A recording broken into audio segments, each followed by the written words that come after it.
Assalamualaikum warahmatullahi wabarakatuh. Perkenalkan, kami dari kelompok 4 akan mempresentasikan terkait peranan IT di dalam rantai pasokan. Next.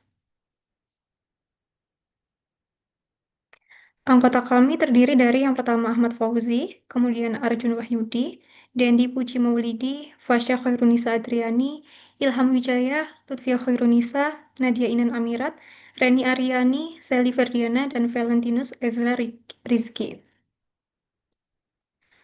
Pokok bahasan dalam presentasi kali ini adalah yang pertama definisi manajemen rantai pasok dan pengenalan IT atau teknologi informasi, kemudian kelebihan implementasi IT dalam SCM, kemudian peranan IT dalam rantai pasok, kemudian peranan IT dalam rantai pasok ERP, kemudian ada peranan IT dalam rantai pasok e-procurement, kemudian ada peranan IT dalam rantai pasok GPS, kemudian ada peranan IT dalam rantai pasok RFID, peranan IT dalam rantai pasok e-distributor, tantangan implementasi IT dalam SCM, dan juga proyeksi IT di masa depan dalam SCM dan simpulan. Next. Baik.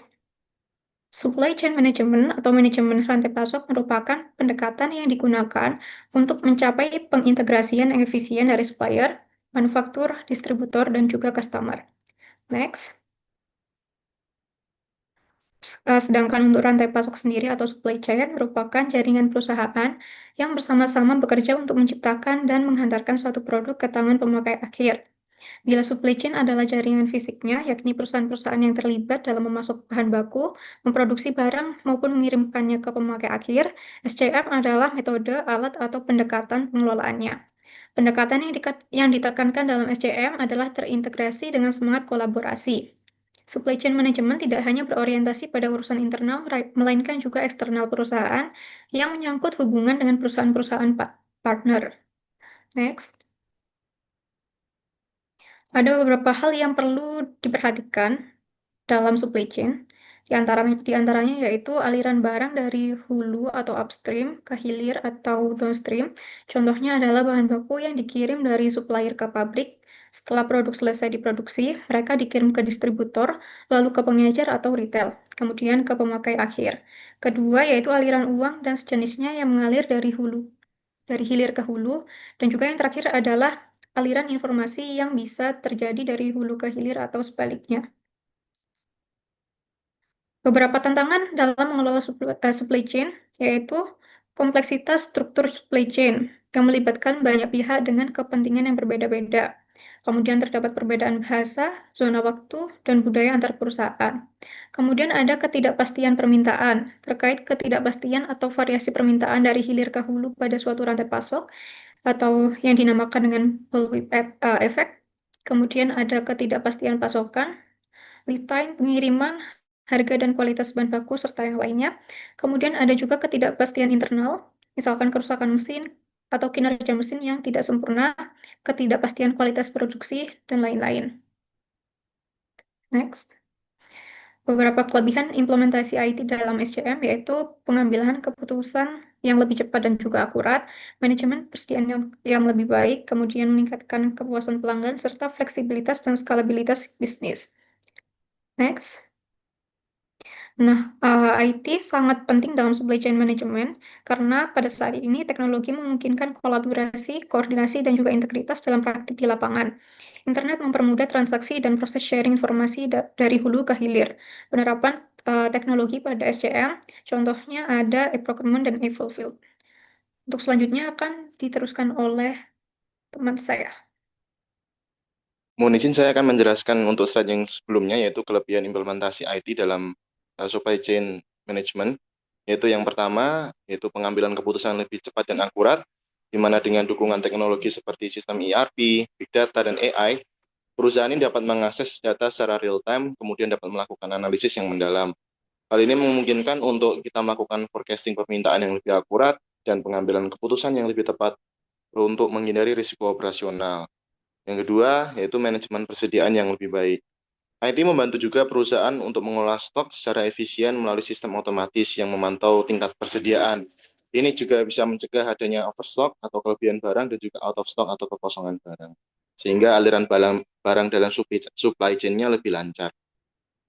Kemudian yang ketiga yaitu meningkatkan kepuasan pelanggan.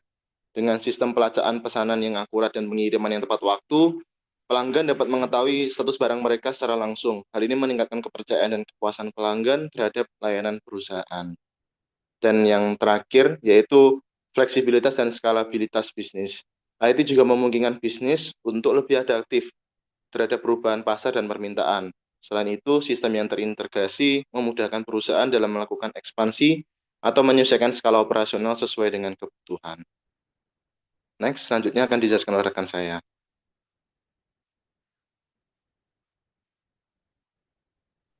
Boleh di next slide-nya.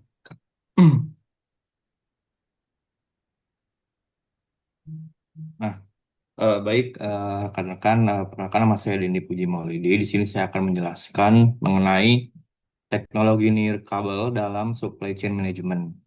Nah, eh, ini sangat penting karena perkembangan dunia sekarang itu udah menuju ke semua itu serba internet, termasuk manajemen rantai pasok yang menggunakan teknologi salah satunya adalah teknologi nirkabel.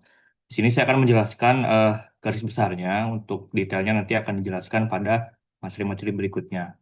Nah, peran teknologi nirkabel itu sangat penting dalam supply management, terutama untuk meningkatkan efisiensi, karena tentu saja perusahaan eh, menggunakan inovasinya itu tentu ujung-ujungnya itu untuk menekankan biaya, atau kita bisa sebut dengan efisiensi.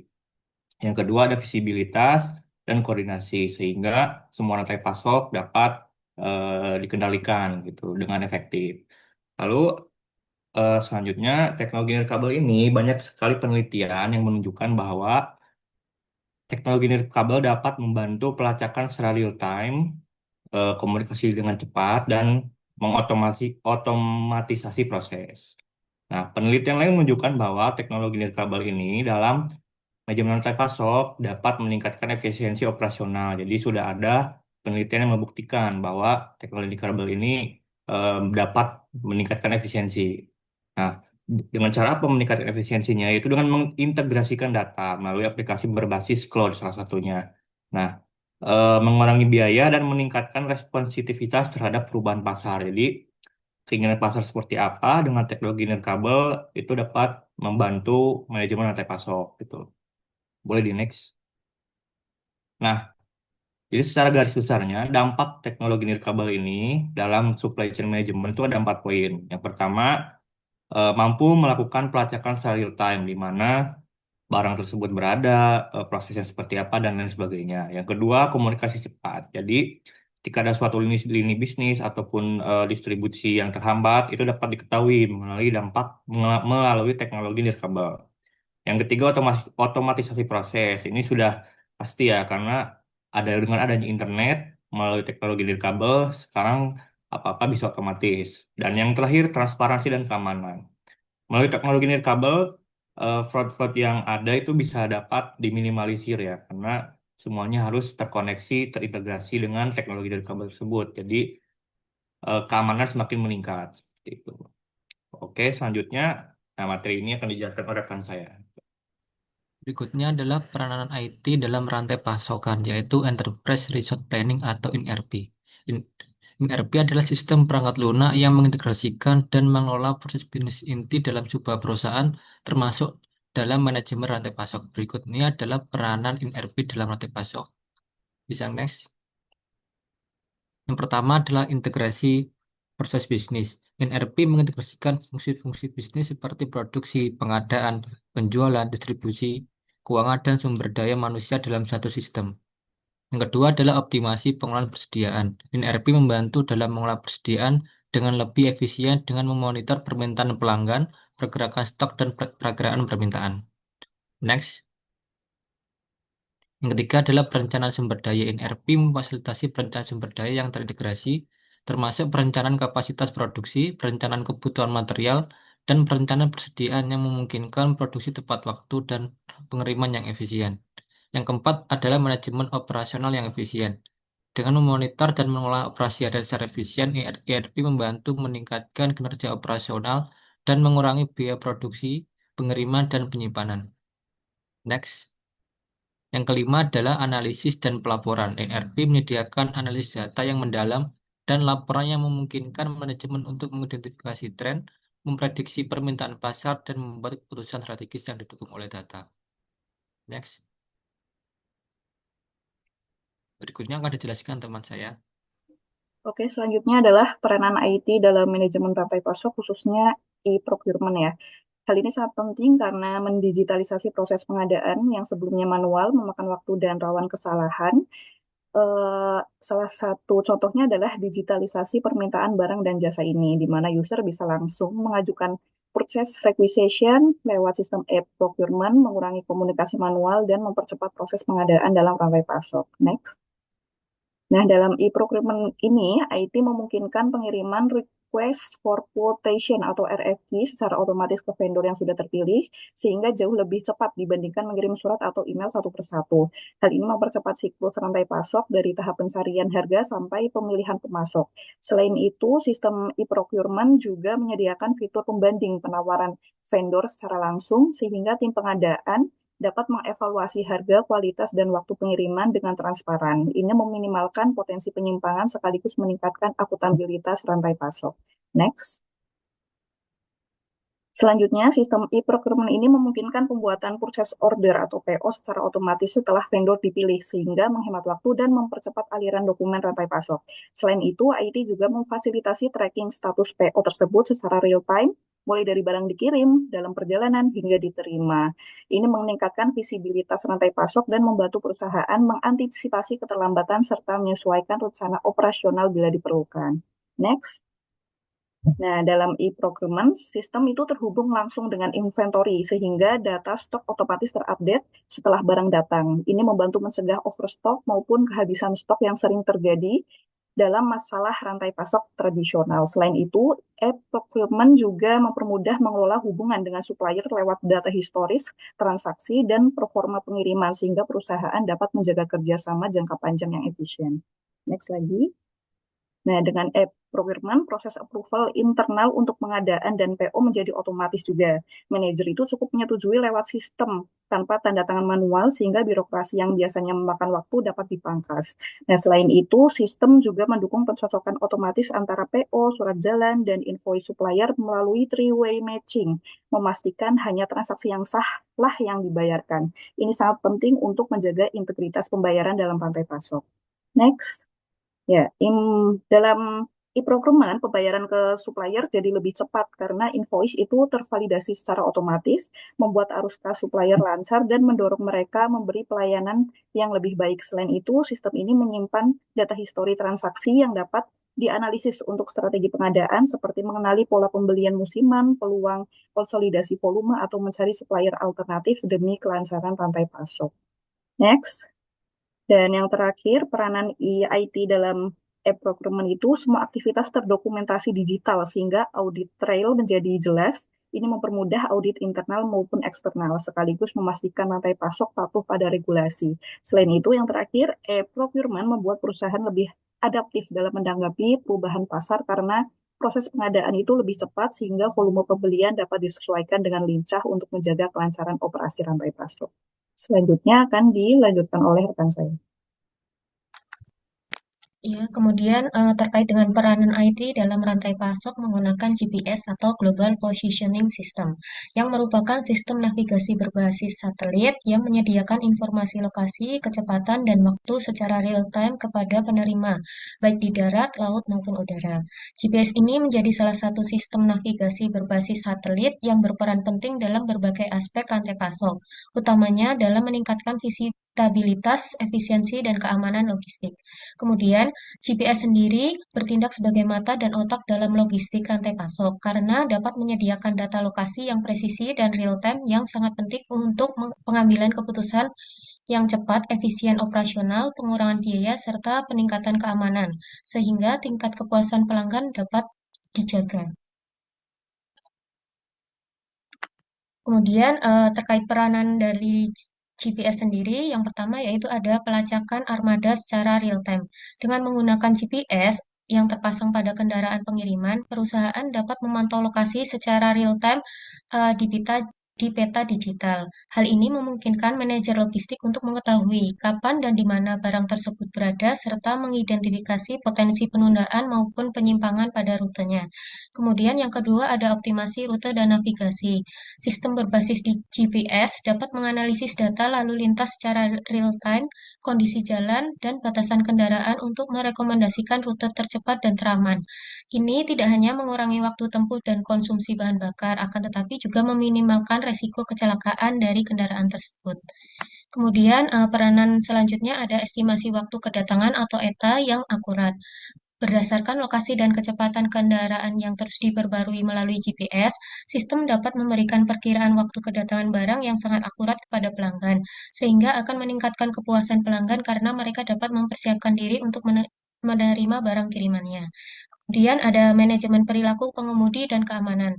Beberapa sistem GPS saat ini telah dilengkapi dengan fitur pemantauan perilaku pengemudi, seperti pengereman mendadak, akselerasi berlebihan, atau kecepatan yang melampaui batas. Data ini dapat digunakan untuk pelatihan pengemudi dan meningkatkan keamanan serta mengurangi biaya operasional. Kemudian ada geofencing dan peringatan otomatis. Fitur ini memungkinkan perusahaan untuk menetapkan batas geografis virtualnya. Ketika kendaraan masuk atau keluar dari area yang ditentukan, misalnya gudang, zona pengiriman pelanggan, sistem dapat memicu peringatan atau memberikan peringatan kepada perusahaan. Kemudian ada keamanan dan pemulihan aset. Jika kendaraan atau kargo dicuri, GPS memungkinkan pelacakan cepat untuk upaya pemulihan. Beberapa sistem juga dapat mengirimkan peringatan secara otomatis jika kendaraan menyimpang dari rute yang telah ditentukan atau memasuki area terlarang. Manfaat dari penggunaan GPS dalam rantai pasok sendiri ada 6 secara umum, yaitu yang pertama ada peningkatan efisiensi operasional, kemudian yang kedua ada peningkatan visibilitas dan transparansi, kemudian adanya pengurangan biaya perusahaan, yang keempat ada peningkatan layanan kepada pelanggan, yang kelima ada peningkatan keamanan, serta dapat membantu perusahaan dalam pengambilan keputusan berbasis data. Selanjutnya akan dijelaskan oleh teman saya. Baik, terima kasih. Saya Arjun akan meneruskan terkait peranan IT dalam rantai pasukan. Nah, dalam hal ini adalah Radio Frequency Identification atau RFID. Di sini adalah teknologi yang menggunakan gelombang radio untuk mengidentifikasi dan melacak objek secara otomatis. Teknologi ini memungkinkan identifikasi tanpa kontak fisik. Berbeda dengan barcode yang memerlukan pemindaian langsung, RFID terdiri dari dua komponen utama, yaitu tag atau label identifikasi yang melekat pada objek, dan reader perangkat yang membaca informasi dari tag. Selanjutnya, cara kerja RFID di sini ada tag, yaitu berisi chip dan antena yang menyimpan informasi tentang objek. Tag bisa aktif karena dia memiliki sumber daya sendiri, atau tag yang pasif, dia tidak memiliki sumber daya sendiri bergantung pada energi dari reader. Kemudian reader sendiri dia memancarkan gelombang radio dan membaca respons dari tag. Kemudian mengirimkan informasi ke sistem yang terhubung. Manfaat penggunaan RFID dalam rantai pasok, yang pertama, peningkatan visibilitas dan pelacakan. Memungkinkan pelacakan aset dan produk secara real-time di seluruh rantai pasok, mulai dari produsen hingga konsumen. Informasi lokasi dan status produk dapat diakses dengan mudah, memberikan visibilitas yang lebih baik tentang pergerakan barang. Lalu peningkatan akurasi dan efisiensi, mengurangi ketergantungan pada entry data manual yang rentan terhadap kesalahan. Proses seperti penghitungan inventaris, pelacakan pengiriman, dan penerimaan barang dapat dilakukan secara otomatis dan lebih cepat. Lalu, pengurangan biaya atau efisiensi yang lebih tinggi dan pengurangan kesalahan dapat menghasilkan penghematan biaya yang signifikan. Kemudian penghapusan entry data manual, pengurangan kehilangan dan pencurian, serta optimalisasi penggunaan sumber daya berkontribusi pada pengurangan biaya operasional. Tingkat keamanan menggunakan RFID yaitu dapat digunakan untuk meningkatkan keamanan aset dan produk. Tag RFID yang unik dapat digunakan untuk mengidentifikasi dan melacak barang, mengurangi risiko pencurian dan pemalsuan. Pengambilan keputusan yang berbasis data, yaitu data real-time yang dikumpulkan oleh RFID ini memberikan informasi berharga untuk pengambilan keputusan. Perusahaan dapat menganalisis kinerja rantai pasok mengidentifikasi area yang memerlukan perbaikan, dan membuat keputusan yang lebih tepat berdasarkan data yang akurat. Selanjutnya akan diteruskan oleh rekan saya. Saya akan melanjutkan terkait peranan IT dalam rantai pasokan melalui e-distributor. E-distributor adalah pihak yang mendistribusikan produk secara elektronik atau digital melalui platform daring. Nah, pihak ini memanfaatkan platform digital dan teknologi internet sebagai saluran utama untuk menjalankan proses bisnisnya, mulai dari pemesanan hingga distribusi. Nah, ini akan mentransformasi rantai pasokan tradisional menjadi lebih cepat, akurat, dan hemat biaya. Dengan dukungan teknologi seperti cloud computing, AI, Internet of Things, dan juga blockchain, distribusi produk menjadi lebih efisien, transparan, dan responsif terhadap permintaan pasar. Next, untuk contoh aplikasinya ini ada misalnya kayak Alibaba, Amazon, dan juga Busy yang merupakan aplikasi e-distributor untuk UMKM yang terhubung dengan rantai pasokan retail modern. Lalu selanjutnya untuk peran e-distributor dalam manajemen rantai pasokan, yang pertama ada otomatisasi proses distribusi, yaitu melalui pemesanan online, yaitu memesan produk secara digital melalui platform berbasis web atau aplikasi, dan juga integrasi sistem yang terhubung dengan sistem ERP dan inventory management. Lalu yang peran kedua itu ada efisiensi logistik dan transportasi melalui pelacakan pengiriman seperti GPS tracking dan Internet of Things yang membantu memonitor pergerakan barang, dan juga rute optimal, yaitu melalui algoritma AI dan analitik data untuk menentukan rute pengiriman tercepat dan paling hemat biaya. Selanjutnya ada peran manajemen persediaan melalui real-time stock updates dan juga prediksi permintaan untuk memprediksi tren permintaan pasar. Perannya selanjutnya ada pembayaran digital dan keuangan melalui transaksi elektronik, yaitu integrasi dengan e-payment seperti transfer bank, e-wallet, KRIS untuk mempercepat pembayaran, dan juga manajemen invoice otomatis untuk mengurangi kesalahan manual dalam penagihan.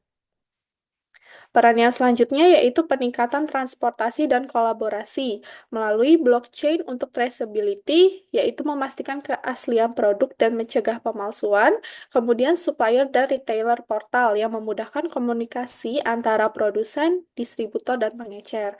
Lalu peran yang terakhir itu ada pengalaman pelanggan yang lebih baik melalui personalized recommendations, ya, di mana sistem AI dan machine learning itu memberikan rekomendasi produk berdasarkan riwayat pembelian, dan juga layanan pelanggan 24/7 melalui chatbot dan dukungan pelanggan otomatis. Nah, untuk pemanfaat penggunaan e-distributor dalam rantai pasok itu manfaatnya ada bagi pengecer dan juga bagi produsennya. Untuk pengecer, yaitu yang pertama kemudahan dan fleksibilitas pemesanan.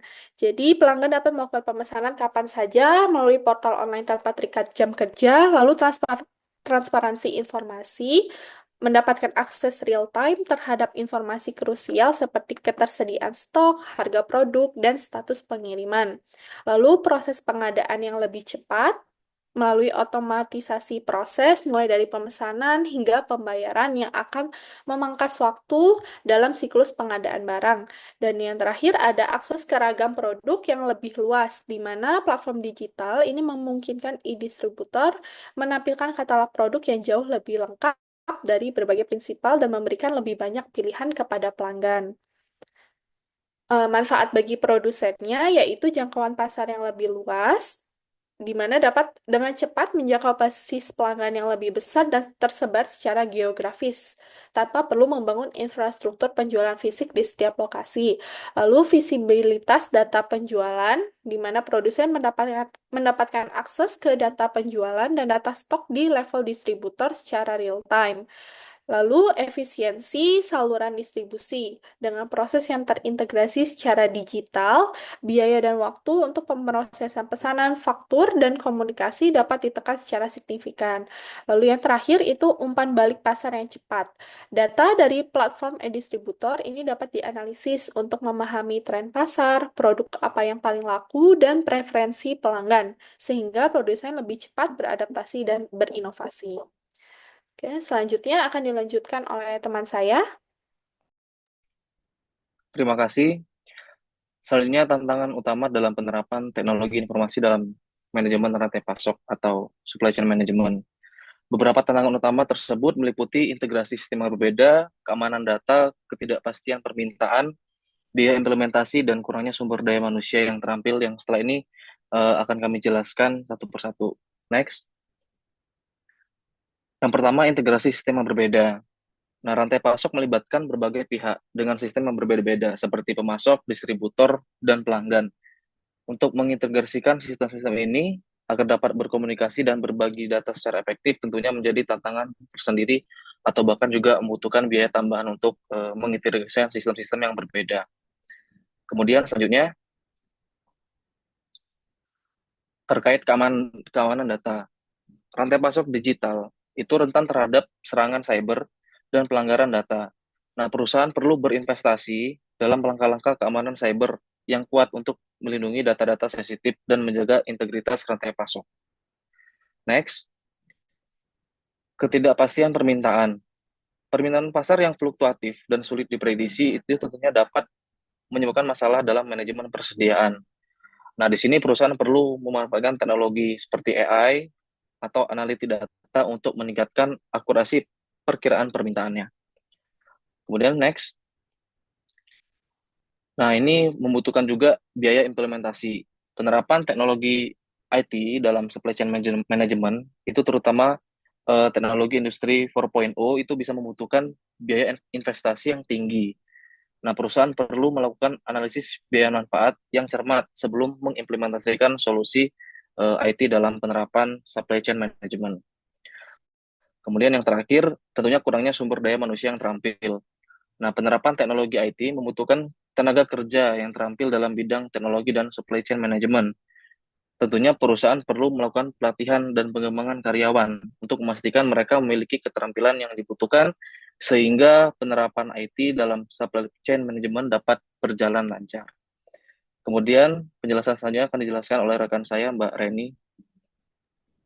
Sebelumnya terima kasih untuk Mas Ahmad Tauhid. Di sini saya akan menjelaskan beberapa tren utama dan proyeksi perkembangan IT dalam SCM ke depan. Yang pertama yaitu kecerdasan buatan AI dan machine learning. Yang pertama yaitu prediksi permintaan otomatis, optimasi jadwal produksi dan distribusi, deteksi anomali dan risiko secara real time. Yang kedua yaitu Internet of Things, yaitu pelacakan barang secara langsung, monitoring kondisi produk atau suhu, kelembapan, dan lokasi. Yang ketiganya itu visibilitas menyeluruh dari gudang hingga konsumen. Yang ketiga yaitu big data dan analistik. Yang pertama yaitu analisis data dari seluruh rantai pasok. Yang kedua identifikasi tren pasar dan pola konsumsi. Yang ketiga yaitu pengambilan keputusan berbasis data secara cepat. Yang keempat yaitu blockchain, yaitu yang pertama transparansi dan keandalan data pengiriman, kedua keamanan transaksi dan pengurangan penipuan, yang ketiga audit trail yang tidak dapat dimanipulasi. Next. Yang kelima yaitu cloud computing, kolaborasi antara mitra supply chain secara real time. Yang kedua aksesibilitas data dari mana saja. Yang ketiga peningkatan fleksibilitas dan efisiensi biaya. Yang keenam yaitu digital twin dan simulasi, yaitu yang pertama pemetaan digital rantai pasok secara virtual, yang kedua simulasi skenario gangguan pasok, yang ketiga perencanaan kontingensi yang lebih matang, yang ketujuh yaitu automasi dan robotika, yaitu warehouse automation, yaitu robot picking dan packing. Yang kedua yaitu penggunaan drone dan kendaraan otonom untuk distribusi. Yang ketiga pengurangan ketergantungan pada tenaga kerja manusia. Yang kedelapan yaitu sistem cerdas untuk green supply chain. Yang pertama itu optimasi route untuk pengurangan emisi. Yang kedua pemantauan dampak lingkungan dari proses logistik. Yang ketiga, mendukung strategi keberlanjutan perusahaan. Itu bisa disebut ESG. Selanjutnya yaitu kesimpulan. Teknologi informasi memegang peranan vital dan peningkatan efektivitas dan efisiensi rantai pasokan IT, memungkinkan integrasi dan koordinasi yang lebih baik antar pihak-pihak dalam supply chain, mulai dari pemasok, produsen, distributor, hingga pelanggan akhir. Dengan dukungan IT seperti Enterprise Resource Planning atau bisa disebut ERP, Electronic Data Interchange atau Internet of Things, dan sistem pengecekan real-time perusahaan dapat yang pertama meningkatkan visibilitas dan transparansi aliran barang, informasi, dan keuangan. Yang kedua yaitu mempercepat pengambilan keputusan melalui analisis data yang akurat dan terkini. Yang ketiga yaitu mengurangi biaya operasional melalui otomatisasi proses dan pengelolaan inventory yang lebih efisien. Yang keempat yaitu meningkatkan layanan pelanggan dengan respon yang lebih cepat dan akurat. Yang kelima, memperkuat kolaborasi dan koordinasi antar mitra supply chain. Sekian presentasi dari kelompok 4. Apabila ada kata-kata yang kurang berkenan, mohon dimaafkan. Wabillahi taufiq wal hidayah. Wassalamualaikum warahmatullahi wabarakatuh.